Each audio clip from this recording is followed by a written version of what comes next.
አሁን እንትን ላይ ጽፌ እዛ አስቀምጬ እሱን በየተወሰነ ጊዜ ያወጣችሁ ያነበባችሁ ኢሚቴት አድርጉት አልልም። ውስጣችሁ እጽፈዋለሁ እኮ አለ እግዚአብሔር።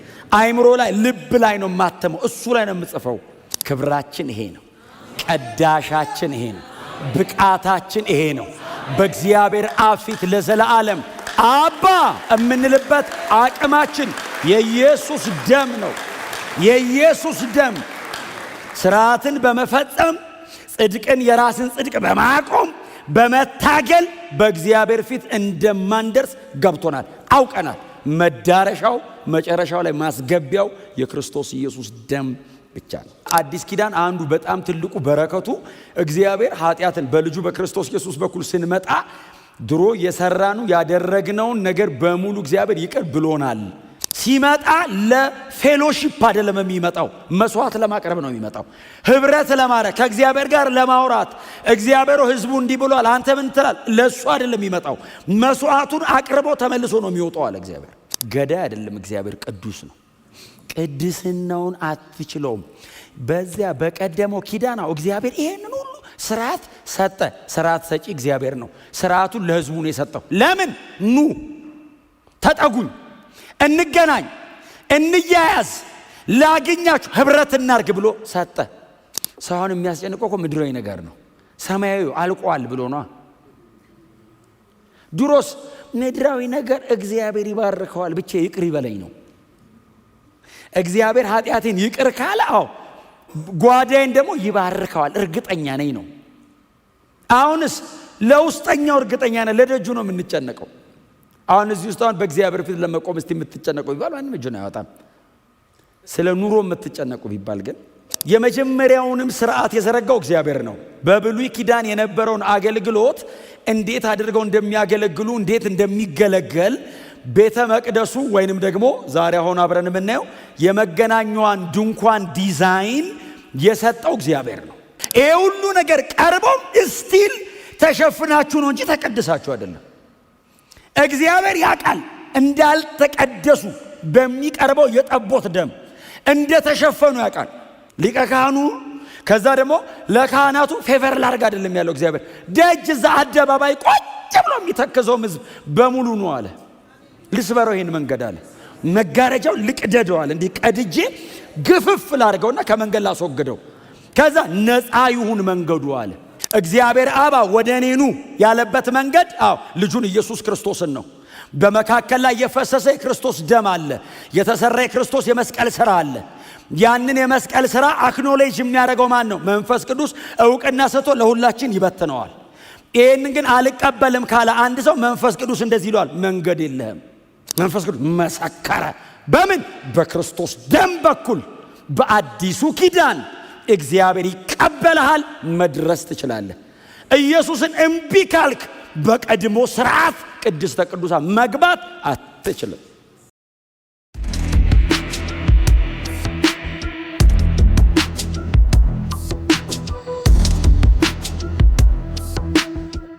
ዕብራውያን ምዕራፍ 9 ከቁጥር 1 እስከ 10 በጌታ በኢየሱስ ክርስቶስ ስም አነባለሁ። የጌታ ቃል እንደዚህ ይላል። የመጀመሪያው ኪዳን የአምልኮ ሥርዓትና ምድራዊ መቅደስ ነበረው። ድንኳን ተተክሎ ነበር። በመጀመሪያው ክፍል መቅረዙ፣ ጠረጴዛውና የመስዋዕቱ ህብስት ነበረበት። ይህም ስፍራ ቅድስት ይባላል። ከሁለተኛው መጋረጃ በስተኋላ ቅድስተ ቅዱሳን የተባለ ክፍል ነበር። በዚያም ውስጥ የወርቅ ማዕጠንት በወርቅ የተለበጠው የኪዳኑ ታቦት ነበሩ። ይህም ታቦት መና ያለበትን የወርቅ መሶብ፣ የለመለመችውን የአሮንን በትርና ኪዳኑ የተጻፈበትን ጽላት ይዟል። በታቦቱም ላይ የስርየት መክደኛውን የሚጋርዱ የክብር ኪሩቤል ነበሩ። አሁን ግን ስለ እነዚህ ነገሮች በዝርዝር መናገር አንችልም። ሁሉም በዚህ መልክ ከተዘጋጀ በኋላ ካህናት አገልግሎታቸውን ለመፈጸም ዘወትር ወደ ድንኳኒቱ መጀመሪያ ክፍል ይገባል። ነገር ግን ወደ ውስጠኛው ክፍል የሚገባው ሊቀ ካህናቱ ብቻ ነበር። የሚገባውም በዓመት አንድ ጊዜ ብቻ ሲሆን ስለ ራሱ ኃጢአትና ሕዝቡ ባለማወቅ ስላደረገው ኃጢአት የሚያቀርበውን ደም ሳይዝ ከቶ አይገባም ነበር። የመጀመሪያይቱ ድንኳን ቆማ እስካለች ድረስ ወደ ቅድስተ ቅዱሳን የሚወስደው መንገድ ገና እንዳልተገለጠ መንፈስ ቅዱስ ያሳያል። ይህም ለአሁኑ ዘመን ምሳሌ ሲሆን የሚቀርቡት መባና መስዋዕት የሚያመልከውን ሰው ሕሊና ፍጹም ሊያደርጉ አልቻሉም። እነዚህ ሁሉ እስካሁን ያነበብናቸው ማለት ነው አዲሱ ሥርዓት እስኪመጣ ድረስ የሚደረጉ የምግብና የመጠጥ እንዲሁም የተለያዩ የመንጻት ሥርዓቶች ብቻ ናቸው። ጌታ የተመሰገነ ይሁን። እግዚአብሔርን እጅግ አድርጌ አመሰግናለሁ በእውነት እና ምዕራፍ 8ን ባለፈው ሳምንት ዘጋው በመዝሙረ ዳዊት ነው አይደል የዘጋ ነው።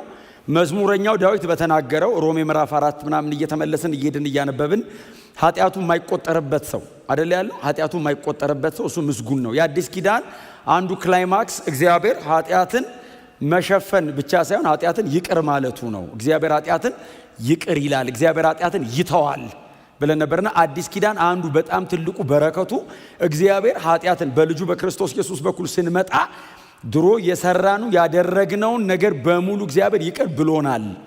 አሁን ብሉይ ኪዳን ይሸፍናል፣ አዲስ ኪዳን ደግሞ ፈጽሞ እግዚአብሔር ያነጻል፣ ይቀድሳል። እና የኪዳኑ አንዱ ክላይማክስ እሱ ነው ብዬ ተናግሬ ያለው። ከዛ የመጨረሻው ቁጥር የሄኛው ኪዳን ስለመጣ የቀድሞውን ኪዳን አሮጌ አርጎታል። እንደውም አሮጌ ብቻ ሳይሆን ያረጀ ያፈጀ የሚል ቃል የሚጠቀመው ነው ያስኩት አዲሱ መደበኛ ትርጉም። አሮጌ ብቻ ሳይሆን ያረጀና ያፈጀ ብሎ ፈጽሞ ከመንገድ ያስወጣዋል ይሄ ሰውዬ። ከዛ አሁን ደግሞ እንደገና ቀጠል አይደል ምዕራፍ 9 ላይ ደግሞ ቀጠለና ስለዚህኛው ስለመገናኛዋ ድንኳን በድንኳኗ ስለሚደረገው መስዋዕት ስለሚቀርበው መስዋዕት እስከ ቁጥር 10 ድረስ ይናገርና ከቁጥር 11 በኋላ ደግሞ ስለ አዲሱ ኪዳንና ስለ ክርስቶስ ደም በጣም ዲፕ በሆነ መንገድ ነው ኢየሱስ እንደሚያቀርበው። በጣም ልዩ ነው በእውነት። ቀድማችሁኝ እንድታነቡት ከቁጥር 11 ጀምሮ ያለውን አንብቡት እሺ። በደንብ አንብባችሁት እንድትመጡ ነው። በጣም ልዩ ነው በእውነት። የክርስቶስ ደም እጅግ በጣም ክቡር ነው፣ ታላቅ ነው። የኢየሱስ ደምን የሚተካ ምንም ነገር የለም። ይህንን ለመተካት የሚታገልም የተረገመ ይሁን። በእውነት የኢየሱስ ደም ወደር የለውም። ግን ይኸው ምዕራፍ 9 ቁጥር 1 ምንድን ነው የሚለው? የመጀመሪያው ኪዳን የአምልኮ ሥርዓትና ምድራዊ መቅደስ ነበረው። አሁን እንግዲህ ይሄ ሰው እያወራ ያለው የዕብራውያንን ደብዳቤ የሚጽፈው ሰው የሚያወራው 50ዎቹ አጋማሽ አካባቢ ነው አይደል? ተጽፏል ብለን የመጀመሪያ ሳምንት ላይ ያወራ ነው። እንግዲህ ዛሬ 1 ዓመት ከምናምን ወር ማለት ነው ስንጀምር ይሄ ደብዳቤን የጻፈላቸው ሰውዬ ወይንም የዕብራውያን መልእክት የተጻፈው 50ዎቹ አጋማሽ አካባቢ ነው። ስለዚህ ከ70 ዓመተ ምህረት ቀደም ብሎ ነው የተጻፈው። 70 ዓመተ ምህረት ማለት ሄሮድስ ሪቢውልት ያደረገው ቤተ መቅደስ የፈረሰበት፣ ኢየሩሳሌም የተቃጠለችበት የፈራረሰችበት ነው። ስለዚህ ቤተ መቅደሱ አለ፣ የአምልኮ ስርዓቱ እስቲል አለ ማለት ነው። አሁን ይሄ ደብዳቤ ሲጻፍ እስቲል የሄሮድስ ቤተ መቅደስ በጣም ሂውጅ ነው፣ በጣም ትልቅ ነው። ሄሮድስ ሪቢውልት ነው ያደረገው። ሪቢውልት እንደ አዲስ ነው እንደገና አንጾ የገነባው እና ስርዓቱ አለ፣ ካህናቱ አሉ፣ የሚደረገው ሪቹዋልስ እንዳለ ነው። አሁን ይሄ ሰውዬ ይህንን መልእክት የሚጽፈው እና ኦልሬዲ አገልግሎቱ አለ። እነዚህ ደግሞ የሚጻፍላቸው ሰዎች ከእስራኤላዊ በዘለለ ዕብራውያን ናቸው። የአገልግሎቱም የመጽሐፉም የታሪኩም የአባቶችም ማካከለኛ ናቸው፣ የኛ ነው የሚሉ ናቸው። ስለዚህ አሁን ሲያነሳላቸው የመጀመሪያቱ አሁን ምንድነው የሚለው? የመጀመሪያው ኪዳን የአምልኮ ስርዓትና የራሱ ቤተ መቅደስ አለው። ምን ማለቱ ነው? የመጀመሪያውንም ስርዓት የዘረጋው እግዚአብሔር ነው። በብሉይ ኪዳን የነበረውን አገልግሎት እንዴት አድርገው እንደሚያገለግሉ እንዴት እንደሚገለገል ቤተ መቅደሱ ወይንም ደግሞ ዛሬ አሁን አብረን የምናየው የመገናኛዋን ድንኳን ዲዛይን የሰጠው እግዚአብሔር ነው። ለሙሴ የመጀመሪያቱን የመገናኛ ድንኳን ዲዛይን የሰጠው እግዚአብሔር ነው። የአገልግሎቱ ስርዓት እንደዚህ መሆን አለበት ያለው እግዚአብሔር ነው። ነገር ግን አገልግሎቱም ስርዓቱም ከእግዚአብሔር ዘንድ ቢመጣም ድንኳኗ በሰው መካከል ናት። አገልግሎቱም ደግሞ በሰው መካከል የሚከናወን ነው እና የመጀመሪያ ስርዓት ጀማሪ እግዚአብሔር ነው። ምናልባት እናንተ ብታስታውሱ ከሆነ ዘጸአት ላይ ትዝ የሚላችሁ ከሆነ እግዚአብሔር ለሙሴ ምንድን ነው ያለው? በተራራው ላይ እንዳሳየው አድርገ ስራው አይደል ያለው? አደባባይ ይኑረው፣ ቅድስት ይኑረው፣ ቅድስተ ቅዱሳን ይኑረው። በዋናነት እቺ ታበርናክሏ የመገናኛ ድንኳን የተባለችዋ ቅድስትና ቅድስተ ቅዱሳን ነው። አደባባዩ ደጅ ነው፣ ህዝቡ የሚቀመጥበት ነው። ካህናቱ የሚቀመጡበት ወይንም ካህናቱ አገልግሎታቸውን የሚፈጽሙበት ቅድስት የሚባል ይኑረው አለ እግዚአብሔር። ቅድስት የምትባል ትኑረው።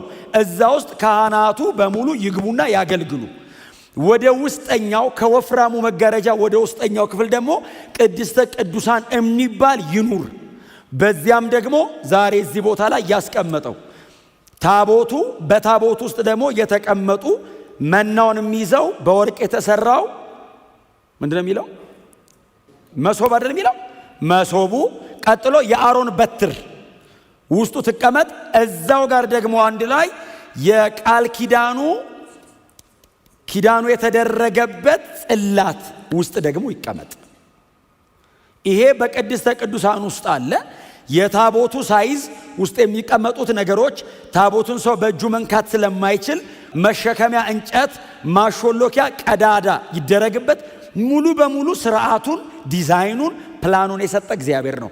በብሉይ ኪዳን በቀድሞ ኪዳን የነበረውን ስርዓት ያበጀ እግዚአብሔር ነው። ቤቱ እንዲህ አይነት ይሁንልኝ ያለው እግዚአብሔር ነው። እሱንም የሰጠ እግዚአብሔር ነው። መስዋዕት በዚህ አይነት መንገድ ይቅረብልኝ። በየቀኑ ኔጋ መግባት አይቻልም። በአመት አንዴ ዴይ ኦፍ አቶንመንት አለ። መስዋዕት የሚቀርብበት ቀን አለ። ዮም ኪፖር ነው የሚሉት እነሱ።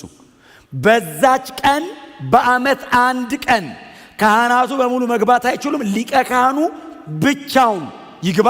ሲገባ ባዶ እጁን ከመጣ ይሞታል። ደም ካልያዘ በቀር ወደ እኔ እንዳይመጣ አለ እግዚአብሔር።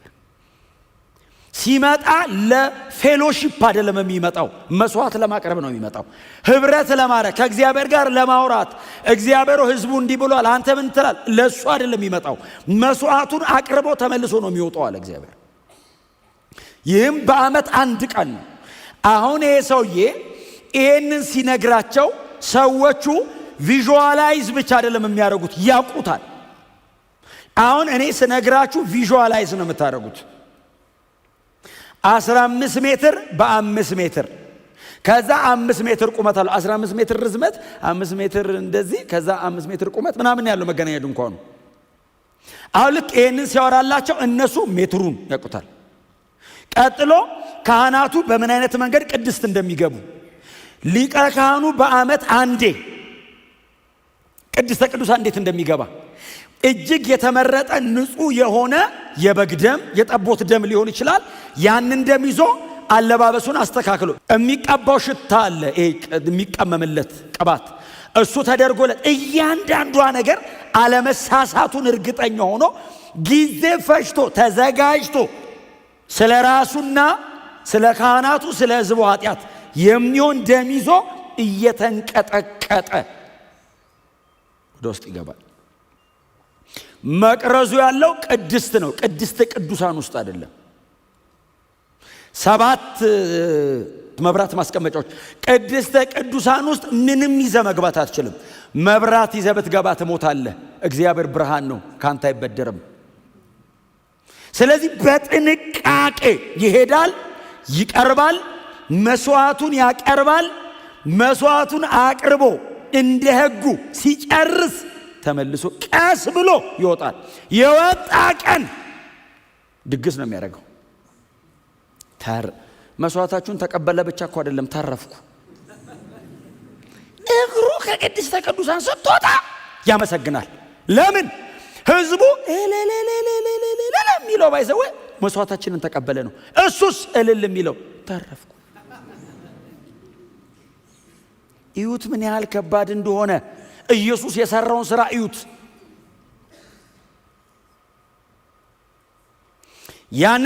ያንን በጣም ወፍራም የሆነ መጋረጃ እንደዚህ መግለጥ አትችልም። አጮልቀ ወደ ውስጥ ማየት አትችልም። እግዚአብሔር ነው ያለው። ለእግዚአብሔር መኖር ምልክት እግዚአብሔር አርፍበታለሁ ያለው ታቦት አለ። በታቦቱ ላይ ኪሩቤሎች አሉ፣ እንደዚህ ታቦቱን የሚጠብቁ። አስፈሪ ነው በእውነት። እግዚአብሔር ቅዱስ ነው በእውነት። ገዳይ አይደለም፣ እግዚአብሔር ቅዱስ ነው። ቅድስናውን አትችለውም።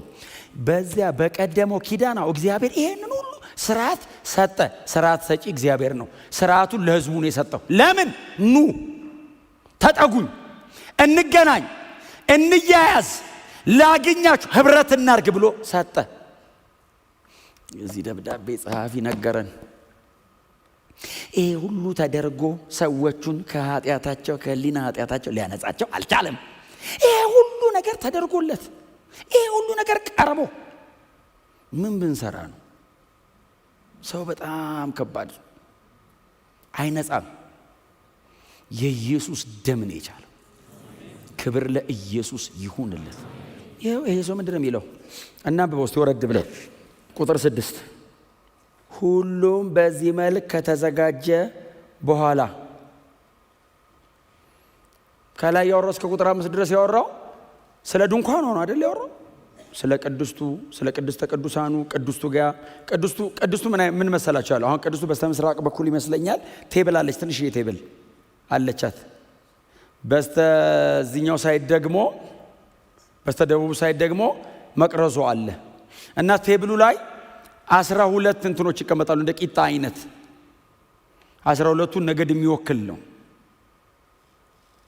በዚህ በኩል ደግሞ መቅረዙ አለ እና እዛ ውስጥ ነው ቅድስት የተባለ ውስጥ ነው በሙሉ ካህናት ይገባሉ። አትጮህም፣ እየተንቀጠቀጥክ ነው ቅድስት ራሱ የምትቀመጠው። እግዚአብሔር ሲመጣ እኮ ቅድስት ውስጥ ያለ እኮ አይደለም ሰፈር ያለ እኮ ይሞታል። አይቻልም። ቅዱስ ነው። በትህትና ጎናቸው ለሰው እግዚአብሔር ቅዱስ ነው በሉት። ንገሩት እንደገና በቅድስና ነው የሚገለገለው በሉት። ከዛ ሁሉም በዚህ መልክ ከተዘጋጀ በኋላ ሬዲ ነው ሁሉም ነገር።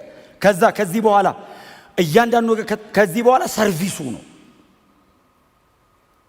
ሁሉም ተዘጋጅቷል። አዎ ቅድስቱ፣ አዎ በውስጥ ያለው ቅድስተ ቅዱሳን ያለው ማንም ሰው ሊያዩ አይችልም። ሊቀ ካህኑ ብቻ ነው የሚያየው። ሁሉ ነገር ግን ዝግጁ ነው። አዎ ባዘዘው መንገድ ነው የሆነለት። አዎ እግዚአብሔር እንደዚህ ነው ያዘዘው። አዎ ከዛ በኋላ ቁጥር 6 ላይ ካህናት አገልግሎታቸውን ለመፈጸም ዘወትር ወደ ድንኳኒቱ መጀመሪያ ክፍል ይገባሉ። ነገር ግን ወደ ውስጠኛው ክፍል የሚገባው ሊቀ ካህናቱ ብቻ ነበር። የሚገባውም በዓመት አንድ ጊዜ ብቻ ሲሆን ስለ ራሱ ኃጢአትና ሕዝቡ ባለማወቅ ስላደረገው ኃጢአት የሚያቀርበውን ደም ሳይዝ ከቶ አይገባም። ሁሉ ነገር ተዘጋጅቷል። ሁሉ ነገር ሬዲ ነው። እግዚአብሔር ሊገለገል ነው። አዎ እግዚአብሔር የሚገለገል አምላክ መጥቷል። አዎ መስዋዕት አቅራቢዎቹ አሉ። አዎ መስዋዕት ተቀባዩ አለ።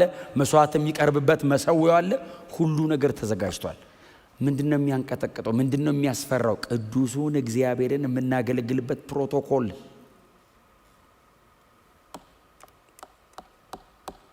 አሁን እኛ በየቀኑ ይኸው እዚህ በጸለይን ቁጥር እየተባረከን እየረሰረስን አባ እያልን ነው የምንወጣው። ይኸው እንደዚህ በተገናኘን ቁጥር አልቅሰን እልል ብለን ነው የምንወጣው። እስራኤላዊ ነው የሚገባው ይሄ።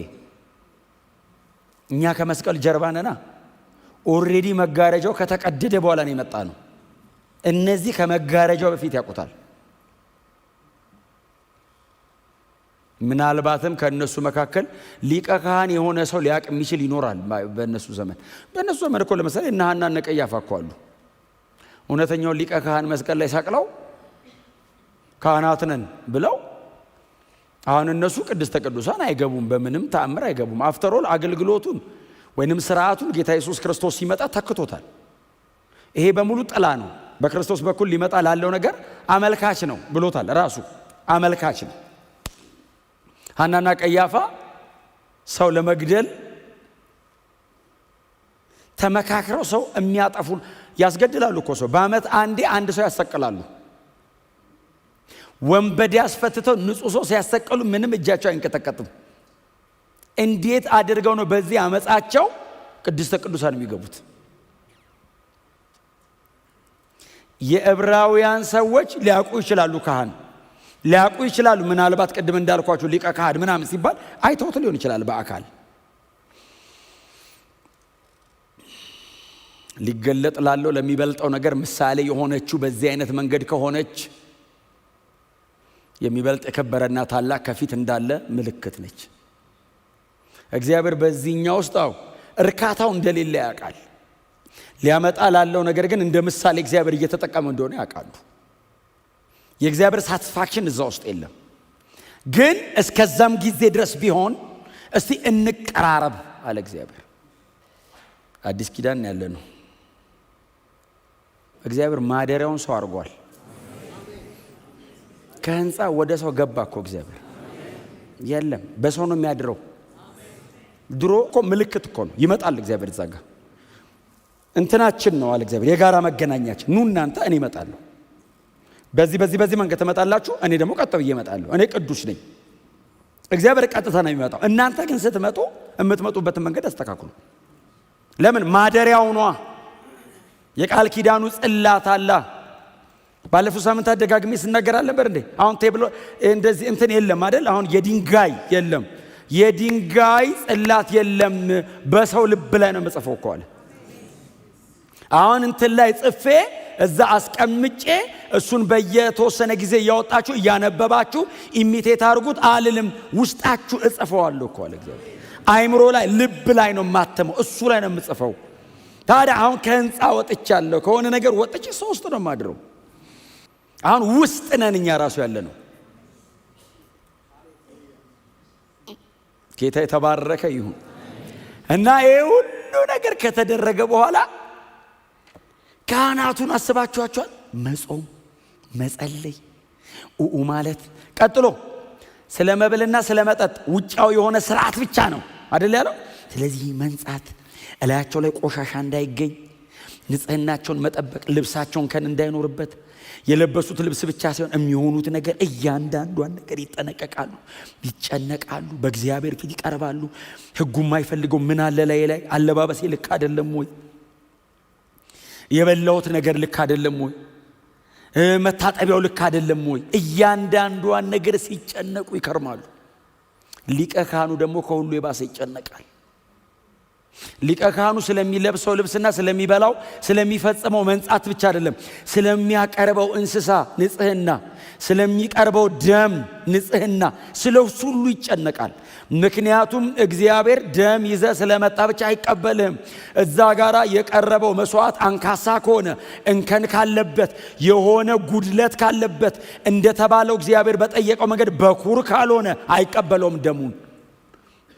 ርቀቱን አስቡት። አንድ ቀን ገብቶ ለመውጣት በሕያው እግዚአብሔር ፊት ለማቅረብ ሲጨነቅ ዓመቱን ሙሉ ነው የሚጨነቀው። ሁሉ ከተዘጋጀ በኋላ ስርዓቱን ለመፈጸምና ለማከናወን የሚደረገው ነገር በሕይወት ከመኖርና ከመሞት ጋር የተያያዘ ሊሞት ይችላል ሰው።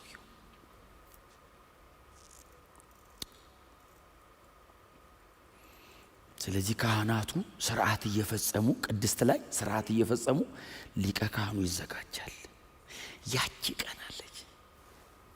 ሲወጣ እንደሚያመሰግነው ሁሉ ሲገባ እንዴት እንደሚጨነቅ አስቡት። ሲወጣ ያለ ምስጋና፣ ሲወጣ ያለ ሴሌብሬት እንዴት እንደሚያረግ፣ ሲገባ ነፍሱ ተጨንቃ ይቀበለኝ ይሆን? ህዝቡ ሁሉ ይጨነቃል። እዚህ እኮ ማንም የሚጨነቅ የምንጨነቀው ባይዘው እግዚአብሔር ነገ መበለው ይሰጠኛል ብለን ነው እንጂ በፊቱ እቀርባለሁ አልቀርብም ማን ይጨነቃል? አሁን እዚህ ውስጥ እርግጠኛ ነን። ሰውን የሚያስጨንቀው እኮ ምድራዊ ነገር ነው። ሰማያዊ አልቋል ብሎ ነው። ድሮስ ምድራዊ ነገር እግዚአብሔር ይባርከዋል ብቻ ይቅር ይበለኝ ነው። እግዚአብሔር ኃጢአቴን ይቅር ካለ ጓዳዬን ደግሞ ይባርከዋል እርግጠኛ ነኝ ነው። አሁንስ ለውስጠኛው እርግጠኛ ነን፣ ለደጁ ነው የምንጨነቀው። አሁን እዚህ ውስጥ በእግዚአብሔር ፊት ለመቆም እስቲ የምትጨነቁ ቢባል ማንም እጁን አያወጣም። ስለ ኑሮ የምትጨነቁ ቢባል ግን እነሱ ደግሞ እሱ አይደለም ቢዝነሳቸው እግዚአብሔር ይቀበለዋል አይቀበለውም ነው። እና ሕዝበ እስራኤል በሙሉ ድንኳኑን ከቦ ቋጭ ብሎ ጸጥ ብሎ ንስሐ እየገባ ይጠብቃል። እግዚአብሔር ሆይ አምላካችን ሆይ ተቀበለው፣ ማረን፣ ተቀበለው። ቋጭ ብሎ እያለቀሱ አያወሩም፣ ጸጥ ብሎ ይጠብቃሉ። ሊቀ ካህኑ ጸጥ ነው የሚለው። ቀስ ብሎ ይገባል። ድምፅ ያላት እግሩ ላይ ያለችው ቃጭል ብቻ ነች። ክሽክሽክሽክሽ ትላለች። ክሽክሽክሽ ሲገባ ከዛ ካህናቱ ደግሞ ውጭ ሆነው እዚህ ቅድስቷ ላይ ቁጭ ብለው እግሩን ቼክ ሲያደርጉት አለው አለ ጸጥ አለ። ስርዓት ዝም ብሎ ዘው ብሎ ተገብቶ አይወጣም። ስርዓቱን ሲጨርስ ተመልሶ ይመጣል። ሲመጣ ምስጋናው እኮ ለማረ ለእግዚአብሔር ነው። አሁን እኮ ደስታው ክብሩ ስለተቀበልከን እናመሰግንሃለን እኮ። እግዚአብሔሩ ይተመስገን ይላል። ህዝቡ ሁሉ ይተነፍሳል። ከዛ በቃ የዓመቱን ይቀር ብሎናል። ለሚቀጥሉ ዓመት ደግሞ ለምን መሰል ሊቀድሳቸው አይችልም ይላል። ሊያነጻ አይችልም። ምን ማለት መሰለ? በቃ ሸፍኖልኛል። የዚህ ጠቦት ደማው ጋርዶት አለፈኝ። በቃ እንግዲህ ጌታ ይረዳኛል። ይችን ዓመት ደግሞ ኃጢአት አልሰራም ይላል። ሲደርብ አትችልማ። የባሰ ሲያረግ ከርሞ በዓመቱ ደግሞ ይመጣል። እግዚአብሔር እንደዚያ ለምንድን ነው እንደዚህ የምንሆነው አለ። እኔ እናንተን ፈልጌ እናንተ እኔን ለማግኘት ተጨንቃችሁ አለ። በቃ ልስበረው አለ። በቃ ልስበረው አለ።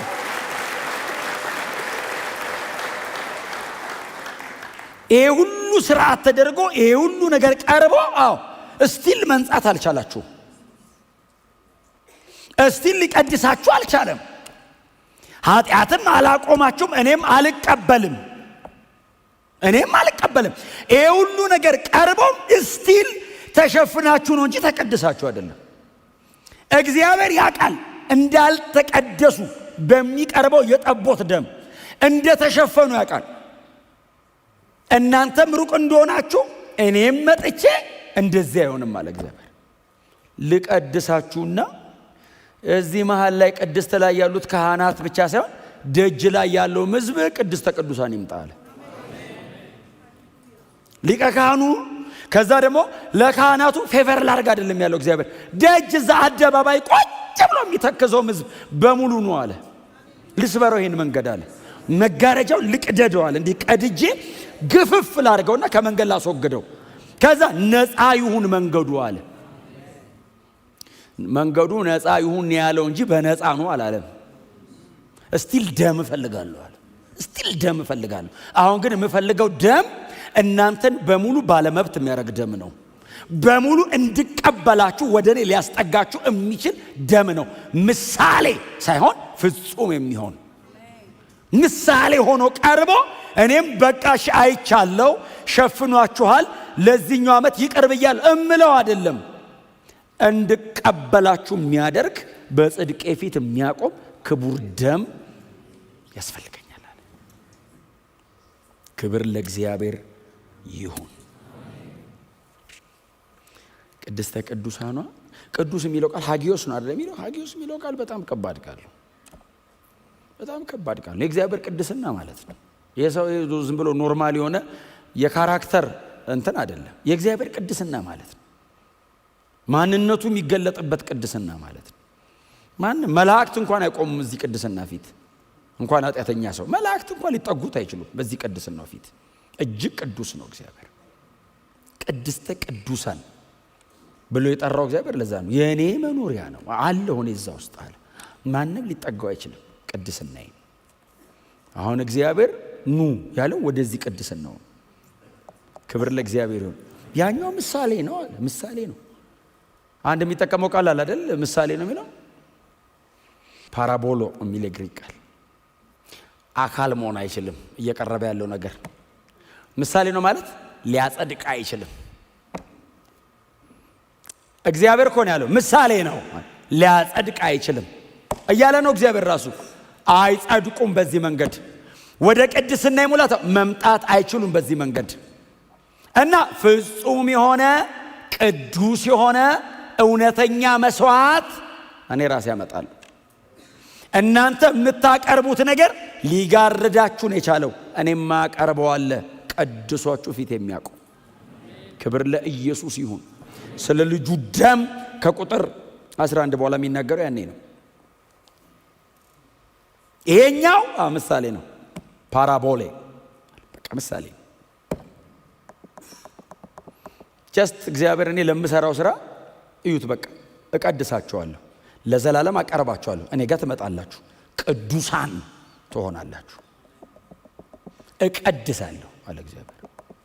ቀዳሽ እኔ ነኝ።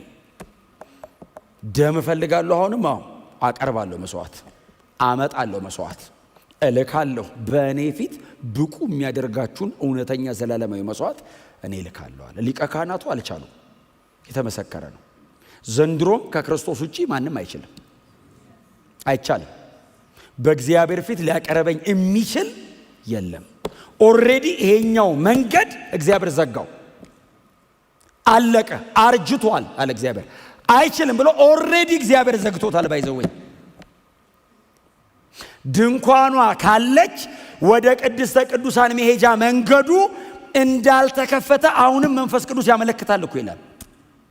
ድንኳኗ እስካለች ድረስ ምን ማለት ነው? ድንኳን ማለት ዘንድሮ ድንኳን እናደርጋለን ማለት ነው አይደለም።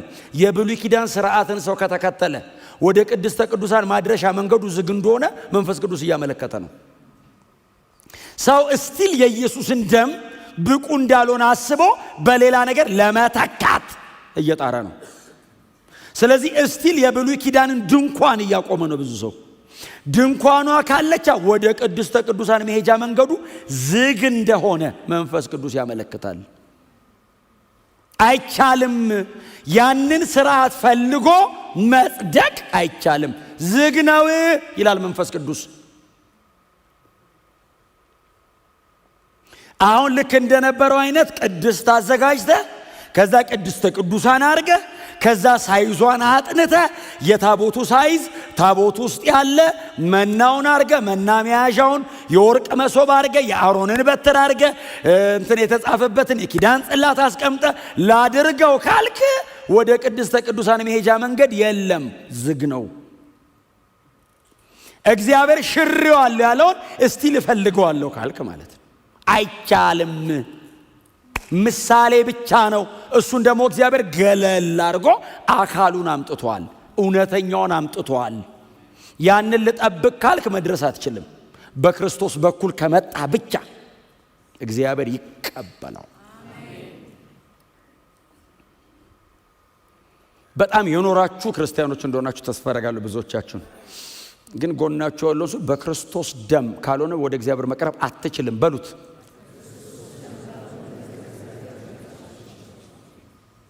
አይቻልም። መንፈስ ቅዱስ ይናገራል አለ። ምንድነው የሚናገረው?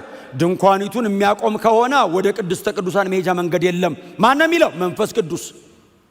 እግዚአብሔር አብ ወደ እኔ ኑ ያለበት መንገድ ልጁን ኢየሱስ ክርስቶስን ነው። በመካከል ላይ የፈሰሰ የክርስቶስ ደም አለ፣ የተሰራ የክርስቶስ የመስቀል ሥራ አለ። ያንን የመስቀል ሥራ አክኖሌጅ የሚያደርገው ማን ነው? መንፈስ ቅዱስ እውቅና ሰጥቶ ለሁላችን ይበትነዋል። ይህንን ግን አልቀበልም ካለ አንድ ሰው መንፈስ ቅዱስ እንደዚህ ይለዋል፣ መንገድ የለህም። ይህንን ባይዘው ሰባኪ አይደለም የሚለው መንፈስ ቅዱስ መድረስ አትችልም ይላል። የክርስቶስ ምስክር መንፈስ ቅዱስ ነው።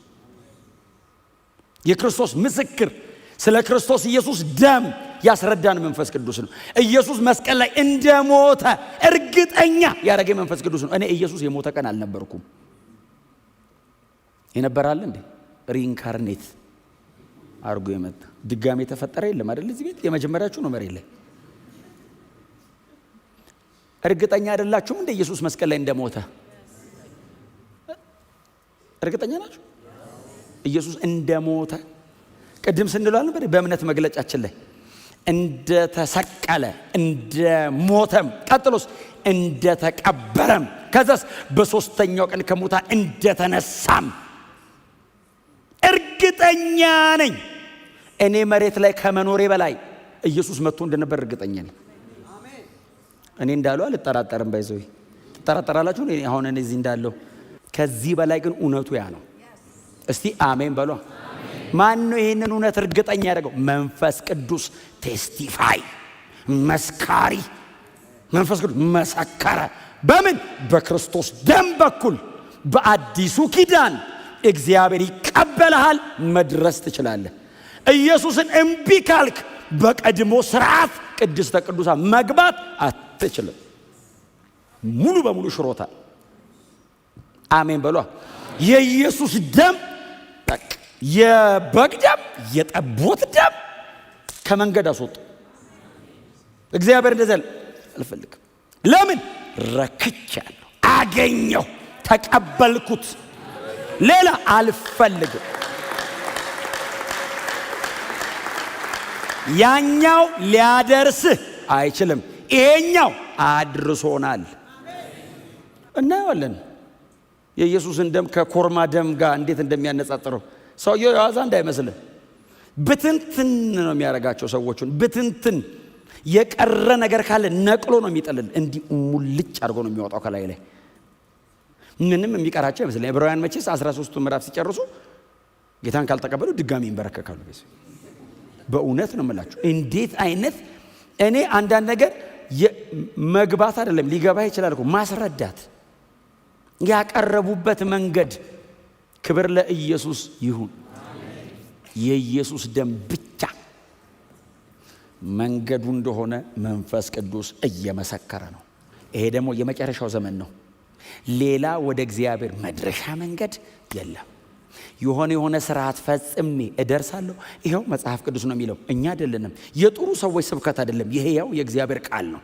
ከክርስቶስ ኢየሱስ ውጪ ማንም ወደዚያ ወደ ጠለቀው ወደ ቅድስተ ቅዱሳን ውስጥ መግባት አይችልም። ይሄ የመንፈስ ቅዱስ ምስክርነት ነው። መንፈስ ቅዱስ እንዲህ ይላል፣ በክርስቶስ በኩል ካልሆነ ሰው ወደ እግዚአብሔር መድረስ አይችልም። ዝግ ነው። ጮክ በሉና እስቲ የኢየሱስ ደም በሉ እስቲ። ድገሙና እስቲ የኢየሱስ ደም በሉ እስቲ። ክብራችን ይሄ ነው። ቀዳሻችን ይሄ ነው። ብቃታችን ይሄ ነው። በእግዚአብሔር አብ ፊት ለዘላለም አባ የምንልበት አቅማችን የኢየሱስ ደም ነው። የኢየሱስ ደም ስርዓትን በመፈጸም ጽድቅን የራስን ጽድቅ በማቆም በመታገል በእግዚአብሔር ፊት እንደማንደርስ ገብቶናል፣ አውቀናል። መዳረሻው መጨረሻው ላይ ማስገቢያው የክርስቶስ ኢየሱስ ደም ብቻ ነው። እግዚአብሔር አብ ያከበረው ኢየሱስን ነው። መንፈስ ቅዱስ በእኛ መካከል አድሮ የሚመሰክረው ይሄንን ነው። አብና መንፈስ ቅዱስ የመሰከሩለትን የእግዚአብሔር ወልድ የጌታችን ኢየሱስ ክርስቶስን የመስዋዕትነት ሥራ እንደ ቀልድ ማየት ምን ያክል ከባድ እንደሆነ እዚህ ምዕራፍ 9 ላይ ይናገራል።